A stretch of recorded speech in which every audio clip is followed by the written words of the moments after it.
어떤 사람이 다른 사람과 좀 관계하면서 말실수를 많이 했습니다. 나름 노력을 좀 했는데 잘 안 되었습니다. 말만 아니라 행동으로도 잘못을 많이 범했습니다.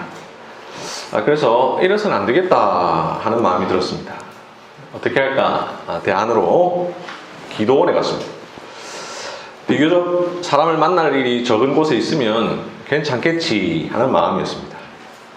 그래서 그곳에서 말씀을 읽고 기도하고 노동을 했습니다. 밥 먹고 잠자는 시간을 제외하고는 거의 대부분을 그렇게 보냈습니다. 그런데 그곳에도 사람이 없는 것은 아니었습니다.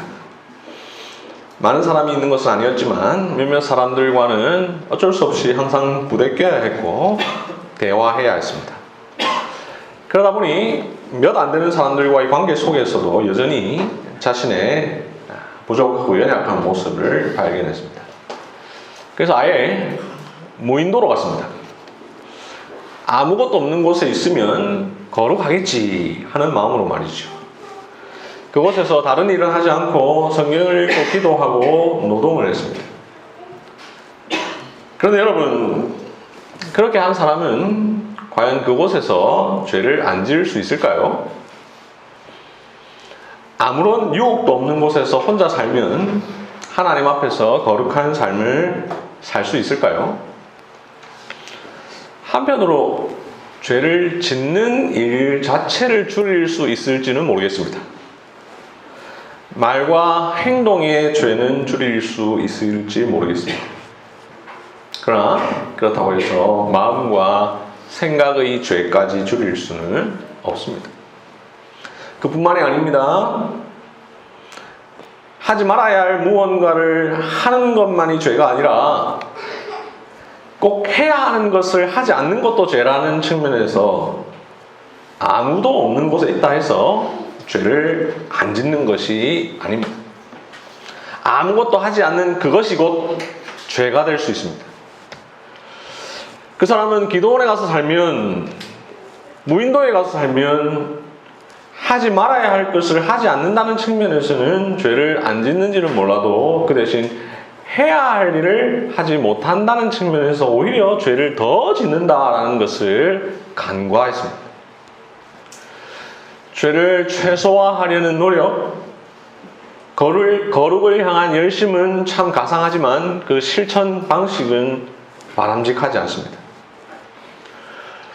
로마서 12장 15절은 우는 자들과 함께 울라고 했는데 우는 사람이 곁에 없다면 어떻게 말씀을 실천하는 거룩을 살아내겠습니까? 갈라디아서 6장 2절은 서로 짐을 지라고 했는데 짐을 나눠질 사람이 곁에 없다면 어떻게 하나님께 순종하겠습니까?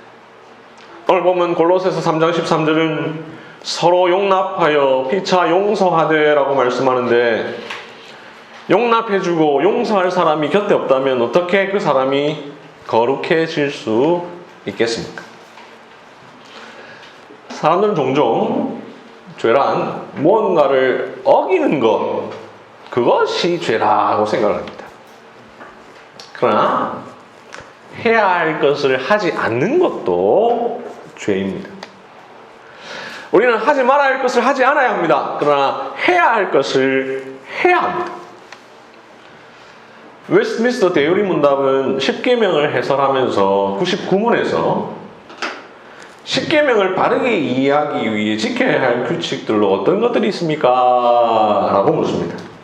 거기에 대해서 길게 아주 상세하게 대답을 하는데 그 가운데 이런 내용이 있습니다. 의무를 명하고 있는 부분에서는 그와 반대되는 죄가 금하여졌고 죄를 금하고 있는 부분에서는 그와 반대되는 의무가 요구됩니다. 하나님께서 금하시는 것은 어느 때를 막론하고 해서는 안 되며 하나님께서 명하시는 것은 언제나 우리의 의무입니다. 즉 하나님이 하지 말라는 것 안 하는 것도 중요하지만 하라는 것 하는 것도 중요하다라는 것이죠. 그러니 가만히 있는다고 죄를 안 짓는 것이 아닙니다. 외딴 곳으로 이 도피가 우리를 거룩하게 만들어주지 않습니다. 아무도 없는 곳에 혼자 살면 서로 사랑하라는 명령을 실천할 수 없고 이웃에게 복음을 전해야 할 사명도 실천할 수 없고 슬퍼하는 자를 위로하라는 명령도 실천할 수 없으며 오늘 본문 13절이 말하는 서로 용납하여 피차 용서하라라는 명령도 수행할 수 없습니다. 뿐만 아니라 개인 경건은 이룰 수 있을지 모르지만 성경이 말씀하는 공동체적 경건은 이루지 못할 것입니다. 제임스 패커는 거룩의 재발견이라는 책에서 이런 내용을 말씀하고 있습니다. 거룩해지기 위해 공동체로부터 자신을 고립시키겠다는 사고는 완전히 버려야 한다.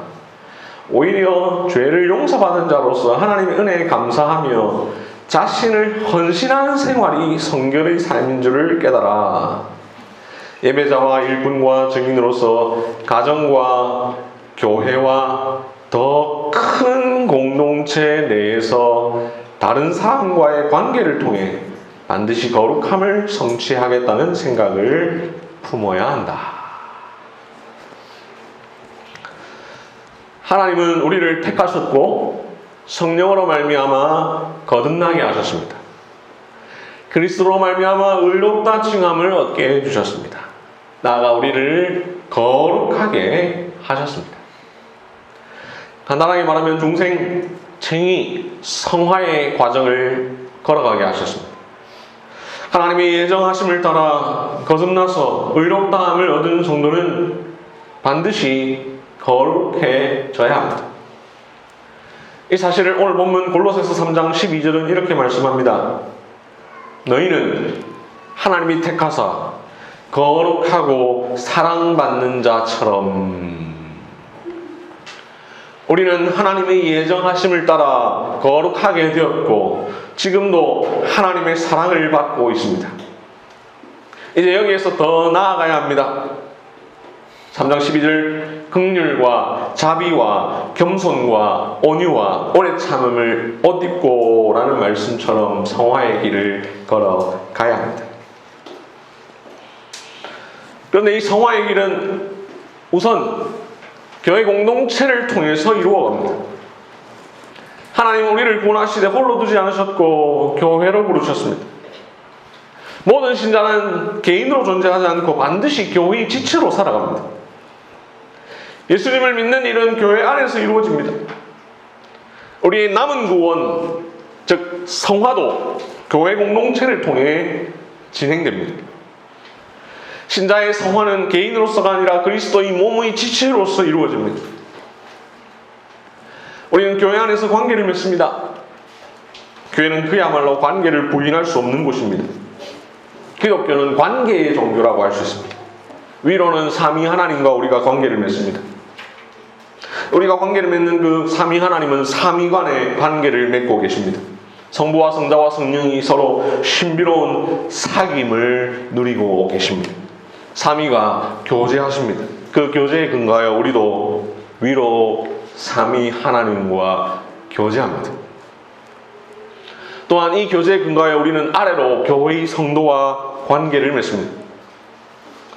교회 공동체에 제대로 속해 있다면 관계가 없을 수 없습니다. 성경은 교회를 비유할 때 건물로 비유합니다. 이때 왜 건물로 비유했느냐, 그 이유가 중요합니다. 건물은 서로 연결되어 있습니다. 철근이 하나 빠지면 안 됩니다. 보가 빠지면 안 됩니다. 기둥이 빠지면 안 됩니다. 서로 연결되어 있습니다. 마치 어릴 때 블럭을 쌓는 것처럼 잘 연결되어 있습니다. 성경은 또한 교회를 몸에 비유합니다. 사람은 신체에 비유합니다. 교회는 그리스도를 머리로 합니다. 그 머리에 온 몸이 각 마디를 통해 연결되어 있습니다. 오늘 본문 에베소서 4장 15절 16절이 이 내용을 설명하고 있습니다. 이렇게 교회의 성도는 서로 연결되고 결합되어 있습니다. 마치 뼈와 근육과 혈관의 수많은 연결과 같습니다. 촘촘히 연결되어 있습니다. 긴밀하게 연결되어 있습니다. 이로써 우리는 관계합니다. 교제합니다. 오늘날 많은 그리스도인이 개인주의적 신앙에 익숙합니다. 나와 하나님과의 관계, 나와 예수님과의 관계만 있으면 된다고 생각합니다. 하지만 성경은 전혀 그런 말을 하지 않습니다. 골로새서 3장 13절 말씀처럼 우리는 서로 피차 연결되어 있습니다. 이 연결은 단순히 연결 그 자체로 의미를 가지는 것이 아닙니다. 우리는 이 연결을 통하여 그리스도의 몸으로 지어져 갑니다. 그렇게 함으로 성화됩니다. 거룩해져 갑니다. 이미 그리스도와 성령으로 우리가 거룩해졌지만 계속해서 거룩해져 갑니다. 결정적 성화는 점진적 성화로 이어집니다. 개인의 성화는 교회 안에서의 성도의 교제 없이 일어나지 않습니다. 신자는 결코 독립된 단위로 존재하지 않습니다.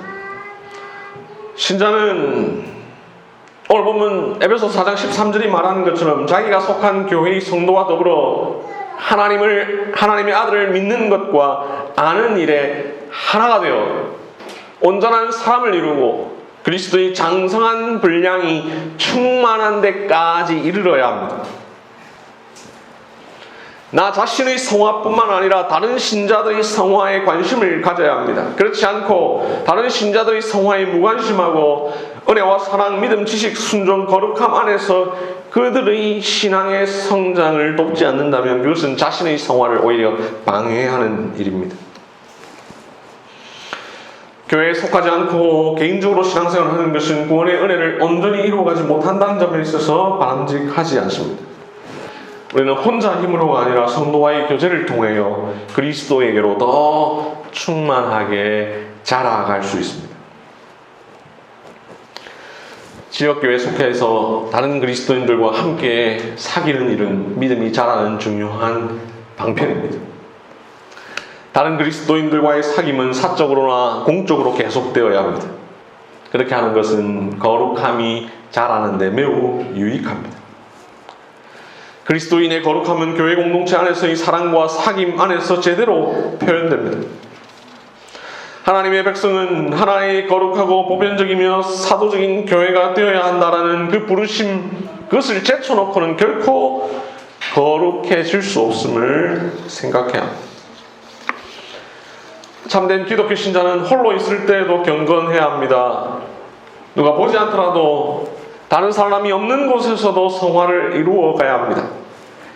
그런데 혼자 있을 때는 물론이고 무엇보다도 공동체에서 거룩함을 이루어 가야 합니다. 하나님 우리를 홀로 두지 않으셨으니 공동체는 성화를 경험하고 배우는 가장 좋은 현장입니다.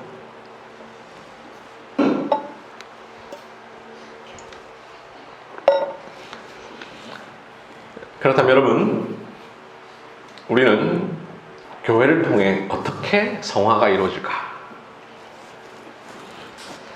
교회 안에는 다양한 구성원들이 있죠. 교회는 그야말로 보편적입니다. 교회 안에는 다양한 연령이 있습니다. 다양한 계층이 있습니다. 다양한 직업군이 있습니다. 교인들은 저마다 다른 성격, 인품, 재능을 소유했습니다. 어쩌면 신앙이 같다는 것 외에 모든 것이 다릅니다. 공통점이란 그저 그리스도 안에서 한 형제 자매라는 것입니다. 같은 신앙 고백을 가졌다는 것 뿐입니다. 교회를 이루는 구성원은 다른 동호회나 모임과 달리 내가 원하는 마음에 따라 구성원을 선택할 수 없습니다. 우리 교회는 이런 사람만 오면 좋겠다. 저런 사람만 있으면 좋겠다. 그런 마음을 가질 수 있을지는 모르겠지만 우리 마음대로 할 수 없습니다. 교회 안에는 내가 전혀 의도하지 않은 사람이 서로 함께 모입니다. 세상의 많은 관계는 내가 능동적으로 맺고 끊을 수 있습니다. 그러나 교회 안에서의 관계는 그렇지 않습니다. 공통점이 아주 적고 수많은 차이와 다양성을 가진 사람들이 함께 모여 생활하다 보면 여러 가지 이견이 있을 수 있습니다. 그러나 그들과도 교제해야 합니다. 한 몸을 이루어가야 합니다. 함께 지어져 가야 합니다. 이러한 과정을 통해 내 성격과 인격이 다듬어지고 내 신앙이 다듬어지고 인내로 섬기는 가운데 믿음이 연단됩니다. 그것은 결국 나를 성화시킵니다. 이렇게 교회 안에서 우리는 이 성화가 이루어집니다. 교회 문턱은 높지만 교회당 문턱은 없습니다.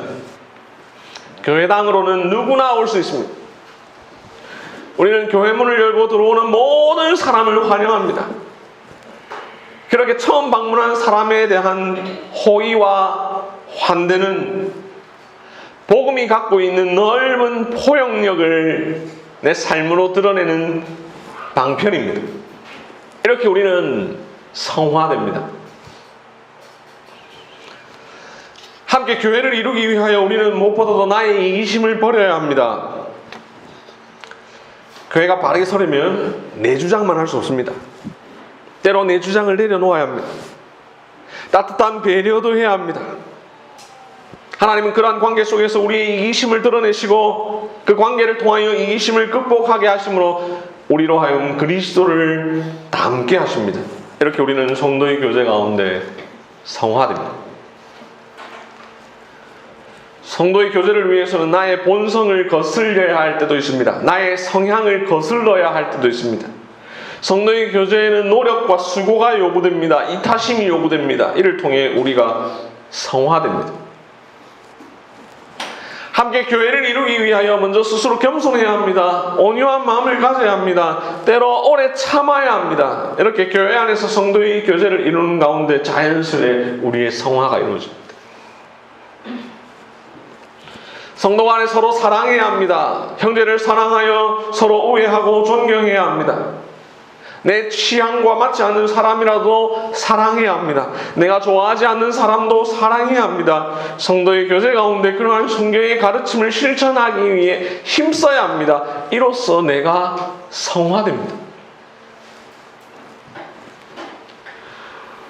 다른 성도의 부족함을 발견하였을 때 용납해 주어야 합니다. 골로새서 3장 13절 오늘 본문 말씀처럼 누가 누구에게 불만이 있어도 서로 용납해야 합니다. 서로 피차 용서해야 합니다.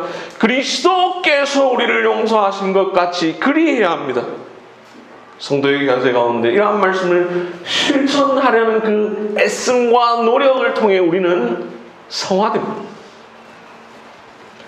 교회 생활을 하다 보면 때로 갈등하기도 합니다. 때로 심하면 분쟁하기도 합니다. 그럴 때 참아야 합니다. 인내해야 합니다. 상대를 이해해야 합니다. 그렇게 함으로 성화를 경험합니다. 그렇게 하지 않고 회피하고 외면하고 무인도로 도피하면 오히려 앞으로 내가 성화될 수 있는 힘을 완전히 잃어버립니다. 오히려 부대 끼고 그 가운데 아우구스티누스가 말한 본질에는 일치를, 비본질에는 관용을, 모든 일에는 사랑을 이라는 교훈을 실천함으로 우리는 성화됩니다. 성도의 교제 가운데 몸이 연약한 지체를 사랑하며 영혼이 병들어 있는 지체를 위하여 기도합니다. 만일 한 지체가 고통을 받으면 모든 지체가 함께 고통을 받고 한 지체가 영광을 얻으면 모든 지체가 함께 즐거워하느니라 라는 말씀대로 다른 성도의 어려움은 곧 나의 어려움입니다. 다른 성도의 영광은 나의 즐거움입니다. 한 몸 된 교회를 통해 즐거워하는 자들과 함께 즐거워하고 우는 자들과 함께 울며 이러한 함께함을 통하여 우리는 성화됩니다. 교회 공동체 안에는 믿음이 강한 사람도 있고 믿음이 약한 사람도 있습니다. 믿음이 강한 사람은 약한 사람을 돕고 믿음이 약한 사람은 강한 사람을 통해 배웁니다. 같은 그리스도인들 안에서 그리스도를 닮은 모습을 보므로 그리스도를 닮는다는 것이 무엇인지를 배웁니다. 다른 그리스도인들의 모범을 통하여 영감을 얻고 그들의 기도로 격려를 받으며 그들의 사랑의 권면으로 바르게 되고 그들의 지지로 용기를 얻습니다. 이를 통하여 우리는 성화됩니다. 성도의 교제 가운데 피차 가르치고 권면하여 죄의 유혹에 빠지지 않도록 서로 도우며 서로 덕을 세웁니다. 다른 성도와의 교제를 통하여 우리는 수많은 것을 배웁니다. 이를 통해 나는 성화됩니다. 어른들은 예배 중에 어린아이의 순수한 찬송을 들으며 순수한 설교 경청을 보며 성화됩니다. 청년들은 교회 안에서 성도와의 교제를 통하여 어른들의 교회를 향한 사랑을 보며 성화됩니다.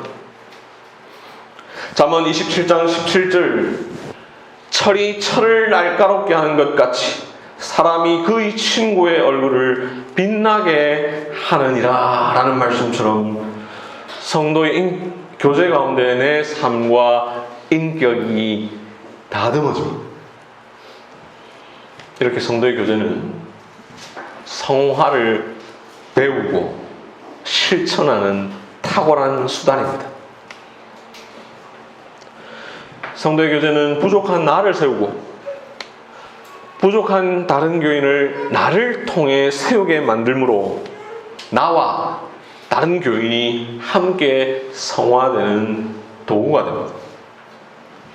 성도의 교제는 내가 성화되었는지 아닌지 그 여부를 확인하는 시금석도 됩니다.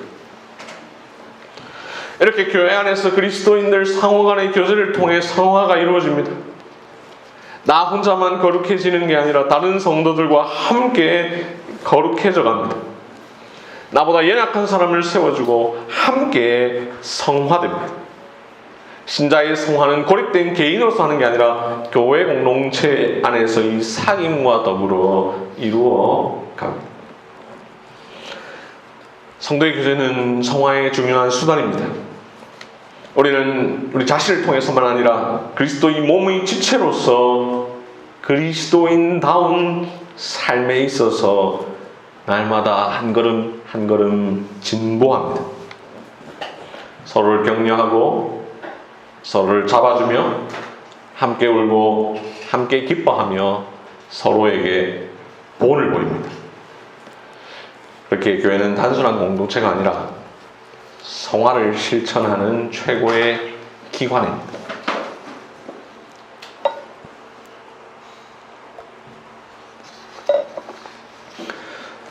인간관계는 때로 여러 가지로 피곤한 일입니다. 상처를 받기도 하고 실망을 하기도 합니다. 그래서 군중 속의 익명으로 존재하면 편할 수 있습니다. 하지만 이러한 위험과 불편함에도 불구하고 관계를 추구해야 합니다. 왜냐하면 그것을 계속 외면할 때 우리는 성화에 있어서 완전히 제한될 수밖에 없기 때문입니다. 믿음은 관계입니다. 우리는 예수 그리스도를 믿어 하나님과 관계를 맺습니다. 삼위 하나님과 관계를 맺는 게 믿음입니다. 나와 다른 신자의 관계를 맺는 게 믿음입니다. 관계를 맺지 않고 믿음을 유지할 수 없습니다. 하나님은 나와 관계없는 존재로서 있으면서 우리가 연구하는 대상이 아닙니다.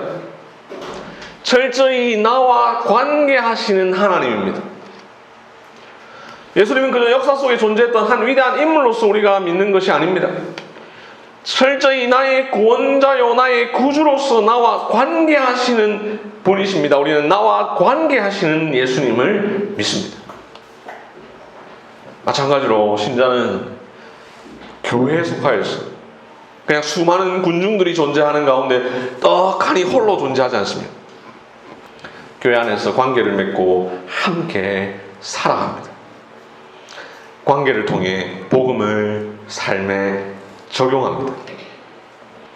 하나님은 관계라는 장 속에서 우리의 순종을 원하시며 우리의 의무를 수행하기를 원하십니다. 그렇기에 건전한 신자와 건전한 교회는 특정한 시간에 한 장소에서 예배 시간을 갖는 것으로 만족하지 않습니다. 오늘 보면 에베소서 4장 16절 말씀, 온 몸이 각 마디를 통하여 도움을 받음으로 연결되고 결합되어 각 지체의 분량대로 역사하여 그 몸을 자라게 하며 사랑 안에서 스스로 세우느니라 말씀대로 교회를 세워 나갑니다. 갈라디아서에 보면 성령의 열매가 있지요. 사랑과 희락과 화평과 오래 참음과 자비와 양선과 충성과 온유와 절제입니다. 이 성령의 열매를 쭉 내용을 보면 관계없이 맺을 수 있는 열매, 굳이 하나 찾으라면 희락, 이거 하나 정도입니다. 나머지 사랑, 화평, 오래 참음, 자비, 양선, 충성, 온유, 절제, 이 모든 것들은 어떤 사람과의 관계를 맺어가면서 우리에게 나타나는 성령의 열매입니다. 이러한 성령의 열매는 우리가 교회 안에서 다른 성도와의 관계를 통해 나타납니다. 그 관계 속에서 열매를 맺습니다. 그 관계 속에서 확인되고 시험됩니다. 우리가 하나님을 믿는다, 하나님을 사랑한다라고 할 때 그것을 다르게 표현하면 하나님을 알아가고 하나님과 교제한다라고 말할 수 있습니다. 마찬가지로 성도를 사랑한다면 성도를 알아야 합니다. 성도와 교제해야 합니다. 이렇게 알고 교제하는 가운데 우리는 그리스도의 몸을 자라게 하며 사랑 안에서 교회를 스스로 세웁니다. 죄의 성격을 이야기할 때 한마디로 관계의 파괴라고도 할 수 있습니다. 반면 복음이란 관계의 회복입니다. 첫사람 아담의 죄는 수많은 관계를 끊어놓았습니다. 남편과 아내의 관계를 끊었습니다. 서로가 남 탓을 했습니다. 여자는 남편을 지배하려는 마음을 갖게 되었습니다. 아담의 범죄는 피조물이 탄식하게 만들었습니다. 아담의 범죄로 땅은 저주받았고 인간에게 가시덤불과 엉겅퀴를 내게 되었습니다. 이렇게 피조물과의 관계도 끊어졌습니다. 무엇보다 하나님과의 관계를 끊어놨습니다. 그런데 복음은 그 관계를 회복합니다.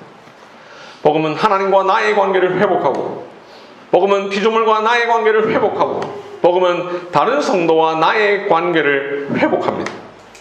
더 나아가 그렇게 회복된 관계 속에서 사랑을 배우는 것이 성화입니다.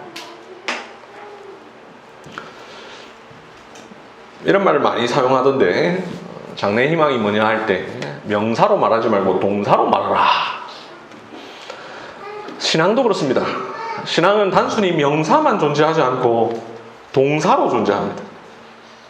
믿음은 소유하는 것을 넘어 살아가는 것입니다. 믿는 것은 날마다 삶 전반에서 실천하는 것입니다. 하나님은 사랑이시다라는 명제로 끝나지 않고 그 명제는 형제와 이웃을 사랑하는 것으로 이어지고 나타나야 합니다. 성경이 말하는 사랑은 마음속의 어떤 감정이 아니라 실천입니다. 이런 점에서 교회는 그것을 실천하는 아주 좋은 현장입니다. 우리는 궁극적으로는 교회 안에서만 아니라 세상 속의 그리스도인으로 살아가야 합니다. 우리는 세상에 살면서 성화의 씨름을 해나가야 합니다. 우리의 거룩함은 궁극적으로 세상에서 잘 드러나야 합니다. 이걸 먼저 훈련하는 것이 교회입니다. 교회 안에서 그 씨름을 연습하는 겁니다. 하나님께서 우리를 각자 불러주신 것이 아니라 우리를 모두를 부르셨고 서로 간의 형제와 자매로 부르게 해주셨다는 사실을 생각하고 서로 피차 양보하고 이해하고 용납하고 격려하고 용서하고 사랑함으로 하나님의 은혜를 나누고 우리의 성화를 이루어갈 때 우리는 결국 세상에서도 그 일을 할 수 있습니다. 교회 안에서 다른 성도와의 교제를 통하여 사랑과 친절을 베풀 수 있는 사람만이 세상에서도 그 일을 할 수 있습니다. 세상에는 교회 안에서보다 더 관계하기 어려운 사람이 많습니다. 우리의 신앙도 우리의 삶의 원리도 이해하지 못하는 사람들이 많습니다. 그들과 관계하는 훈련을 교회 안에서 해야 합니다. 그래야 세상에서 그 일을 해낼 수 있습니다. 교회 안에서 다른 성도와 대화하는 법을 배워야 합니다. 그래야 세상에서 믿지 않는 사람들과 대화할 수 있습니다. 베드로전서 3장 15절 너희 속에 있는 소망에 관한 이유를 묻는 자에게는 대답할 것을 항상 준비하되 온유와 두려움으로 하고 이 말씀을 실천하려면 먼저 우리는 교회 안에서 다른 성도들과 함께 하나님을 말하고 그리스도를 말할 수 있어야 합니다. 이런 측면에서 성도의 교제 그리고 그것을 통한 성화란 단순히 사람이 좋고 사교성이 많아서 두루두루 사람들과 관계가 좋다고 되는 것이 아닙니다. 성도의 교제는 결코 그런 것으로 유지되는 것이 아닙니다.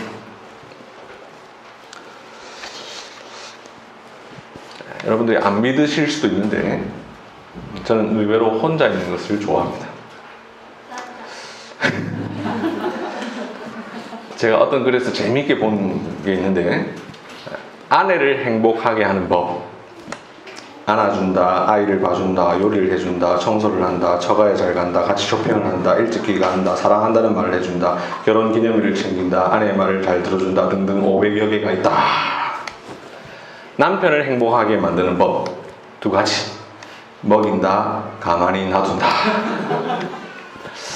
제가 그걸 읽고 너무 공감이 되어가지고 이미 세윤이가 답을 했습니다만 제 아이에게 늘 하는 말이 있습니다. 아빠를 그냥 가만히 놔둬라. 그럼 아빠 너무 행복하다. 그냥 혼자 조용히 있는 게 좋지만 그럼에도 성도들과의 관계를 열심히 맺으려고 노력합니다. 저희 교회당에서든 평일에 다른 방법을 통해서든. 그렇게 할 때 저는 목사로서 성도와의 교제를 통하여 성도의 형편을 더 깊이 경험합니다. 제가 경험할 수 없고 제가 알 수 없는 이야기를 들으면서 나의 생각을 교정하고 나의 이기심을 버립니다. 또한 여러분이 목자로서 어떻게 여러분들을 목양해야 할지를 돌아봅니다. 그러면서 저도 잘 압니다. 교회의 리더로서의 역할을 배웁니다. 책임감을 느낍니다. 성도들의 의견과 생각을 경청하면서 저는 성화되어 갑니다. 얼마 전 기도 제목 나눈 가운데 한 지체가 자신의 어려움을 극복하게 된 방법 중 하나로 교회와 지체를 언급한 것을 보고 여러 가지 생각을 했습니다. 그 지체가 자신의 어려움을 성도의 교제 가운데서 극복하는 것도 성화요, 다른 지체들도 그 지체의 어려움에 함께 동참하면서 자라는 것도 성화라는 사실입니다. 그 지체뿐만 아니라 저는 우리 교회에서 함께 생활하는 가운데 조금씩 변모하는 성도의 모습을 발견합니다. 목사의 눈에는 그게 잘 보입니다. 그러면서 정말로 교회가 성화의 중요한 수단임을 깨닫습니다. 사랑하는 한길교회 성도 여러분, 오늘 하루도 애찬 시간과 그 이후 성도의 교제를 통하여 여러분들의 성화가 이루어져 가기를 바랍니다. 평일의 교제 가운데서도 여러분들의 성화가 이루어져 가기를 바랍니다. 특별히 2주 후에 있을 전교인 MT에 다 참석하셔서 우리의 성도의 기체 교제가 더욱 깊어지기를 바랍니다. 그리하여 세상에서 우리의 성화를 이루어 갑시다. 말씀을 맺겠습니다. 교회는 하나님의 권소, 즉 가족입니다. 가족으로서 이 교회는 함께 살고 함께 기도하고 함께 성장하며 함께 서로를 돕습니다. 교회는 함께 한 마음과 한 뜻이 되어 믿음을 나누고 신앙을 나누고 삶을 나누는 영적 공동체입니다. 교회는 복음을 드러내고 체험하는 가장 기본적인 현장입니다. 이곳에 사귐이 있고 사랑이 있고 섬김이 있습니다. 그리스도 안에서 성장하려면 교회에 속해서 교회의 지체와 함께 한 몸을 이루어 가야 합니다. 사람이 가족 안에서 사람됨을 배우듯 영적 존재는 영적 가족 안에서 영적 성숙을 배웁니다.